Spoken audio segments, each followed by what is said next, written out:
आपका स्वागत है हमारे YouTube चैनल सैनिक क्लासेस सक्सेस में।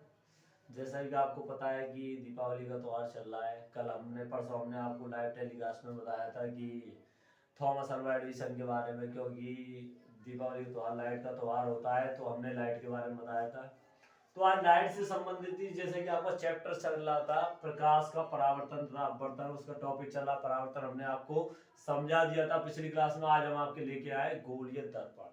यानी परावर्तन और अपवर्तन जो होते हैं वो किसी चीज में भी तो होते होंगे, जैसे अपवर्तन तो माध्यम में होता है, लेकिन परावर्तन दर्पण या चिकनी सतह से होता है। अब वो टकरा कर कैसे लौटता है, किस प्रकार लौटता है, उसी प्रकार के आधार पर दर्पणों को बांटा जाता है। सबसे पहला होता है ये गोलीय दर्पण। गोलीय दर्पण मतलब ऐसे मानिए आप कोई चौकूटा, जैसे कि मानिए ये फोन है, ये भी एक दर्पण, ये मिरर है, इसमें से गोलाकार काट लीजिए, गोल गोल इतना गोल गोल काट लीजिए, तो वो जो निकल के आएगा गोल शीशा जो निकल के आएगा उसी को क्या कहते हैं हम, गोलीय दर्पण कहते हैं। अब देखिए डेफिनेशन क्या कह रहा है गोलीय दर्पण की। गोलीय दर्पण यानी स्फेरिकल मिरर, कह रहा ऐसे दर्पण जिनकी परावर्तक पृष्ठ गोलीय है, गोलीय दर्पण कहलाते हैं। ऐसे दर्पण यानी ऐसे मिरर, ऐसे शीशे, शीशे कौन से शक्ल देखने वाले,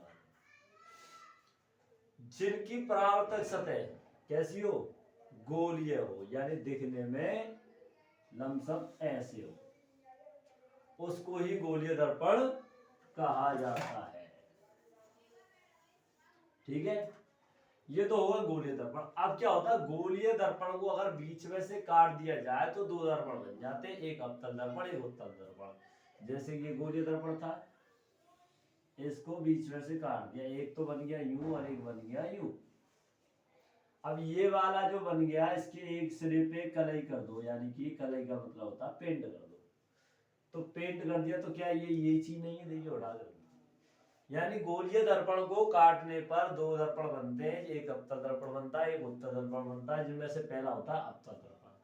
जो कटने के बाद जो हिस्सा बना उसके एक हिस्से की तरफ कलई कर दीजिए। कलई का मतलब पेंट करना होता है, पेंट कर देंगे तो प्रकाश जो रिफ्लेक्ट होकर लौटने लगेगा, यानी परावर्तित होने लगेगा। अगर आप कलई नहीं करेंगे, देखिए प्रकाश किरण आएगी सीधी निकल जाएगी, जैसे कि खाली शीशा होता है, जैसे हम आर पार देख पाते हैं।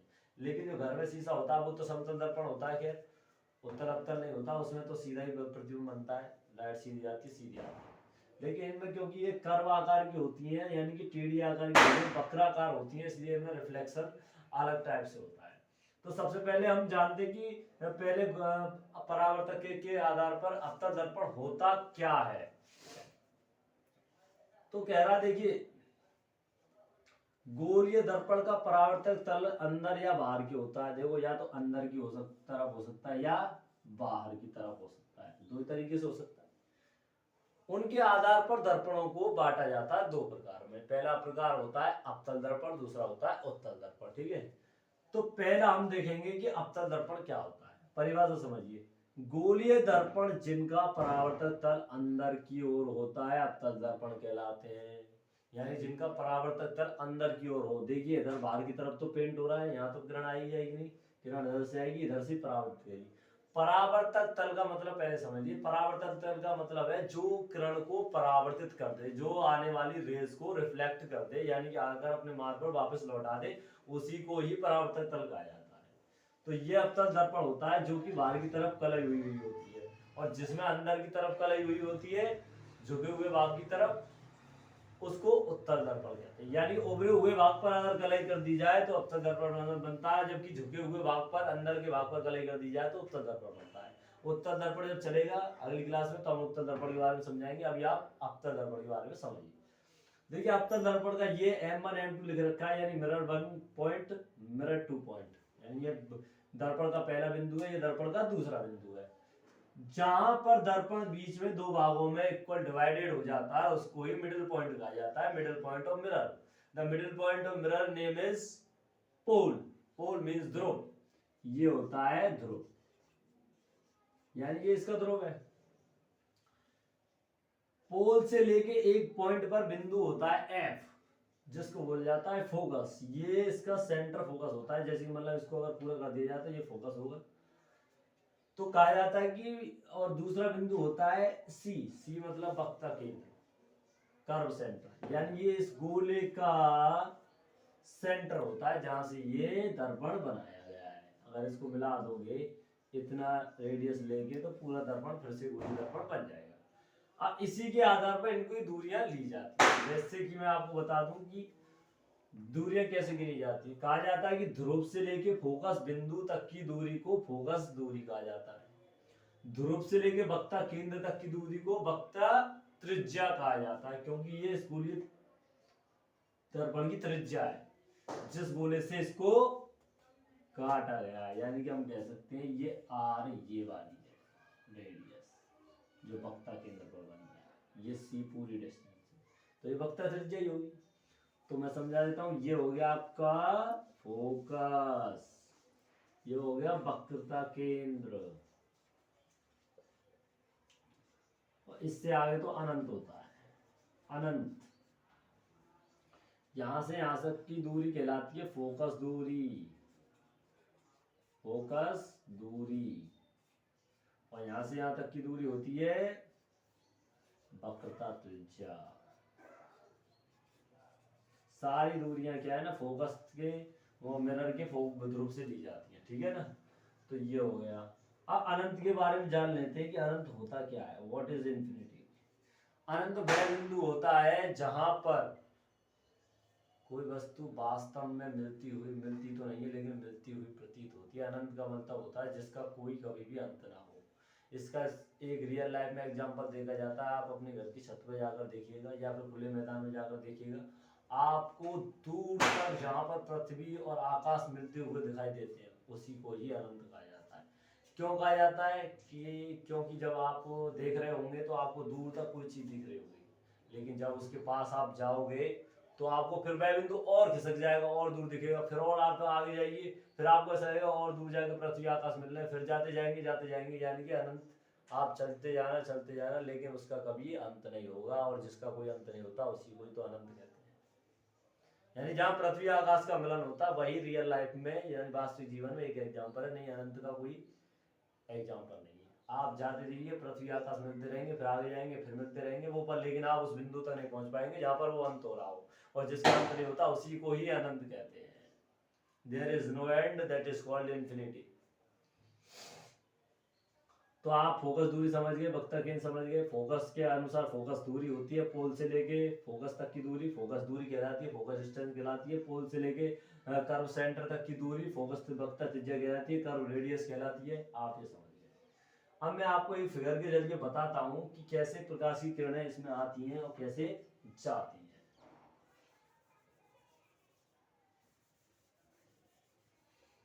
देखिए इसके लिए कुछ नियम होते हैं, नियम मैं आपको बाद में बताऊंगा, आज थोड़ा सा चित्र में समझा देता हूं। अगर कोई वस्तु वक्ता केंद्र और अनंत के बीच रखी हुई है तो हमेशा क्या है प्रकाश की किरणें दो ही बिंदुओं से चलती हैं, मतलब एक वस्तु से दो प्रकाश की किरणें ली जाती हैं प्रैक्टिकल के लिए। कहा जाता है कि अवतल दर्पण में जो प्रकाश की किरण अवतल दर्पण की मुख्य अक्ष, ये और ध्यान रखना है, इसको क्या बोलते हैं मुख्य अक्ष, ये है मुख्य अक्ष, ठीक है। तो कहा जाता है कि जो वस्तुएं मुख्य अक्ष के जो किरण जो है मुख्य अक्ष के समांतर आती है वो दर्पण से टकराने के बाद मुख्य फोकस से होकर निकल जाती है, और जो वक्ता केंद्र से जाती है वो वक्ता केंद्र पर ही वापस लौट आती है। ये नियम है, परावर्तन का नियम है, ये समझिए। तो सबसे पहले एक किरण गई फोकस से होके निकल गई।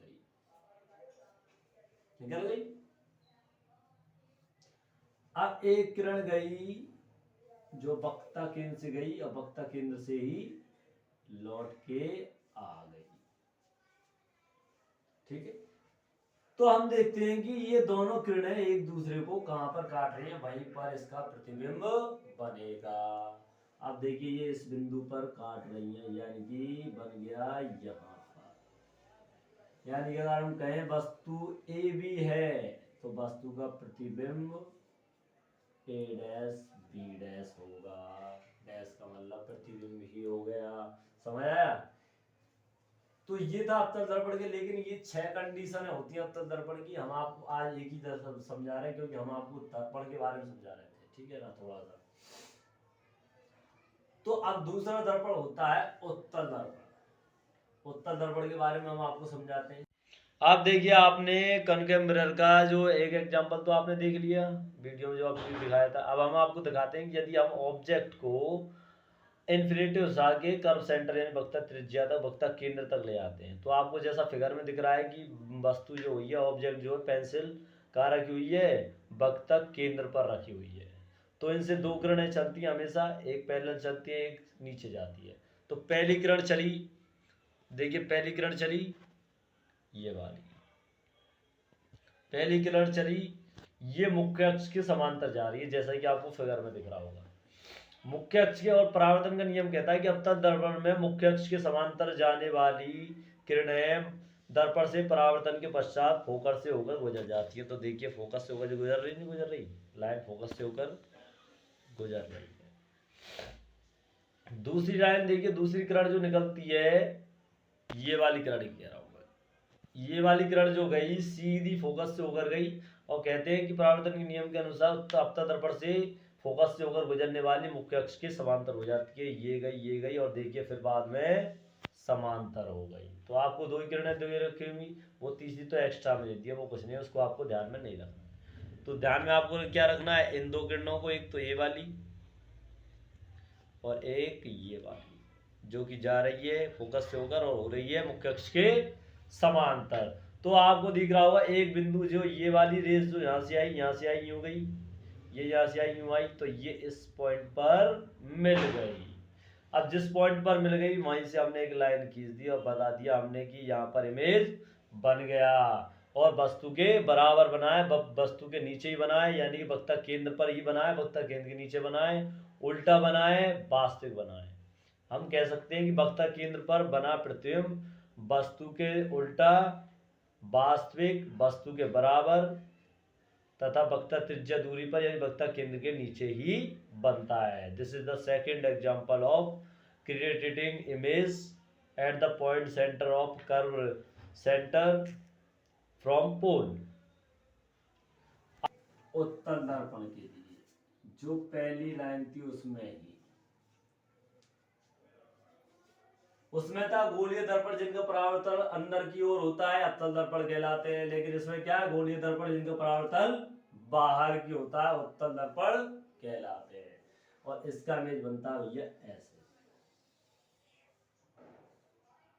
कह रहा है कि जिनका परावर्तक तल बाहर की ओर होता है, यानी बाहर की तरफ होगा तो अंदर की तरफ कलई करना पड़ेगा, अंदर की तरफ पेंट करना पड़ेगा, तभी तो रिफ्लेक्शन ऑफ लाइट होगा, प्रकाश का परावर्तन होगा। नहीं तो प्रकाश किरण आएगी आप पर निकल जाएगी, फिर कैसे परावर्तन होगा, फिर कैसे दर्पण बनेगा। आप दर्पण तब तक नहीं कह सकते जब तक कि एक तरफ कलई ना हो, एक तरफ पेंट ना हो। जैसे कि एग्जांपल आपका घर का शीशा जो कि समतल दर्पण होता है, जिसमें आप चेहरा निहारते रहते हो ना दिन भर, वही वाला।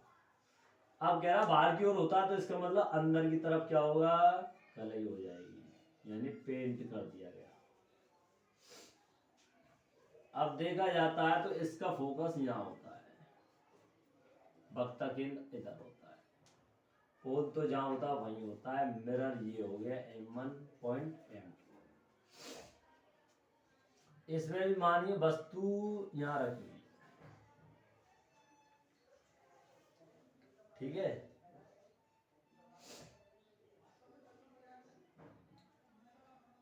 अब एक किरण चलती है, टकराने के बाद लौट जाती है।